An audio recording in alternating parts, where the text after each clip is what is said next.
What's going on, everybody? Welcome to Boompa World. With the NFL season kind of starting up, kicking into higher gear, it got me in the mood. I wanted to play some old football game. I already played backyard football for this channel, so that was off the list, and I don't have any NFL blitzes. NFL Street was a perfect fit, really, and it's one of those EA Sports big classics that if you know, you know, because growing up, I was more familiar with the NBA Street series, but I still had this game, had my fun with it, and I also had the third version of it on PSP. But football games used to go crazy growing up like this. I feel like all the competition just died out because the NFL didn't give out their rights, and now they just copy and paste the same shitty Madden for the past decade. But in this game, we have Ohio Cuties and Coach Boompa Brady. You know, I always got my cheeks clapped in this game growing up, but let's see if it's still fun today and look back on a classic. Bring sports games like this back, damn it. Let's dive in, and if you want to help my little baby channel grow, leave a like and subscribe for more Boompa World. NFL Street dropped in 2004 and is basically a time capsule for music, fashion, and culture in the early 2000s. They got Korn and Nas on the same track throughout this whole game. Just an unhealthy mix of crunk, hip-hop, and metal. And there's like this hype 2000s rap intro to get our feet wet. Sometimes in life, yo, you gonna break down, get your weight up. Slaps like always.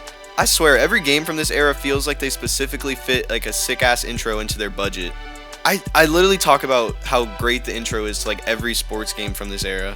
But the mode I remember most growing up was playing pickup games, and with this, it gave a lot of variety because you picked your team out of a pool of 40 random NFL players, and it changed each game. So one game, the best quarterback available will be Matt Hutchinson, like a complete bust, like mid, and then other games will have like Peyton Manning, Mike Vick, like goats. The gameplay is 7-on-7, which is common for football scrimmages in real life. Like, people in high school would post Two trying to meet on the field for 7-on-7s. Posted on like Instagram or Snap back in the day. Other games of this arcadey nature, like NFL Blitz by Midway, also use 7-on-7. I just miss the playful vibe sports games used to have. People talking trash. You know you can't stop us. This could be a blowout. And there's nothing you're gonna do about it. Hold on. I'm not even listening to you. Just bring your game. Like being goofy. Now they just seem so sterile and corporate. They're just trying to make money and it's just not hit the same. The gameplay of this is addictive. I feel like offense is super hard to stop and you usually can just march down the field to an extent. But that makes it beginner friendly. It makes earning your game breaker more satisfying when you use it on defense so you can actually get a stop. NFL Street has this game breaker meter that you do tricks and you make good plays to basically charge your guys up, go sicko mode. You either force fumbles or you basically can't get tackled. But there's a shit ton of plays to use, and you actually unlock more in the challenge mode. You unlock everything in the challenge mode. The challenge mode has both missions mode with like a shit ton, over 200 specific little challenges. They'll range from like doing 2 jukes and winning the game or scoring on your first drive, which can really reward you with anything from with dev points to upgrade your team, gear to boost your attributes, or even snagging one of like the players on the other teams for your team. The other mode though is a ladder mode where you just move up the ranks, beating each team, taking them out division by division, ending each round with that division's all-stars. I mean, this mode is chock full of content, and you unlock those development points to upgrade your sorry squad. Fun, like they all have quirky names. Like the quarterback's name is like Nick Armstrong because he got a strong arm, and the running back's name is Bill Dozer, like bulldozer. Yeah, cute. You can also customize them however you want though.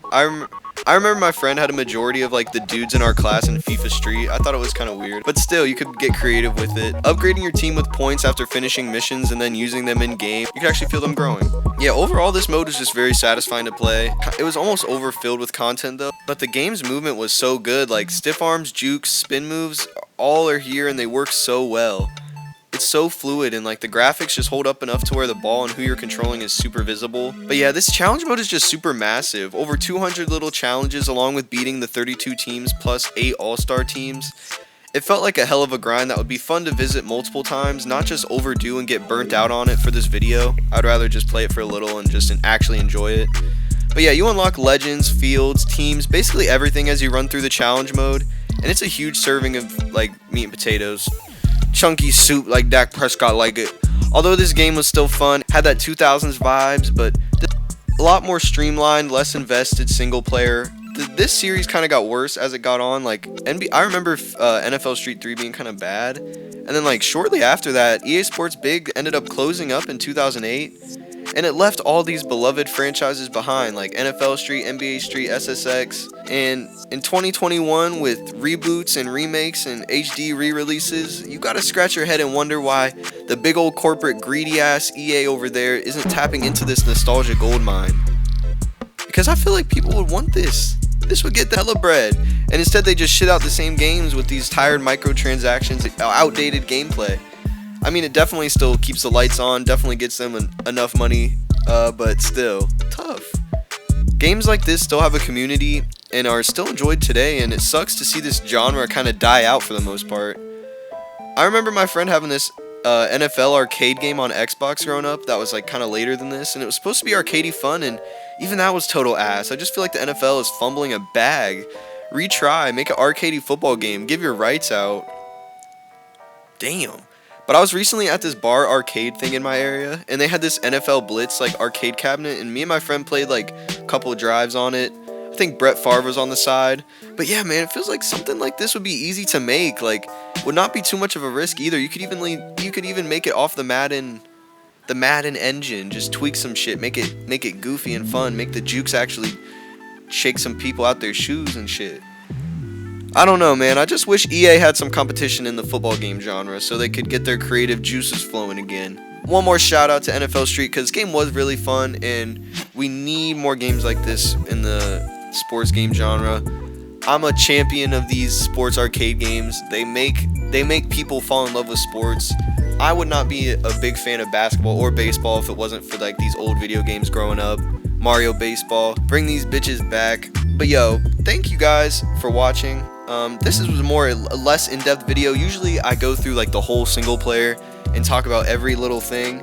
But this game didn't really grab me as much as usual, so I just kind of went down memory lane. I hope you guys enjoyed it. Leave comments on your memories with the NFL Street series if you have any. Be sure to like and subscribe. It helps me out a ton. Could help this channel get more spread. I think my next video will be at 200 subs, which is crazy. Appreciate it. Hope the next 200 comes a little easier though. Dang. I love and thank each one of you for the support. See you next time with the 200 sub special. Peace, love, and boom.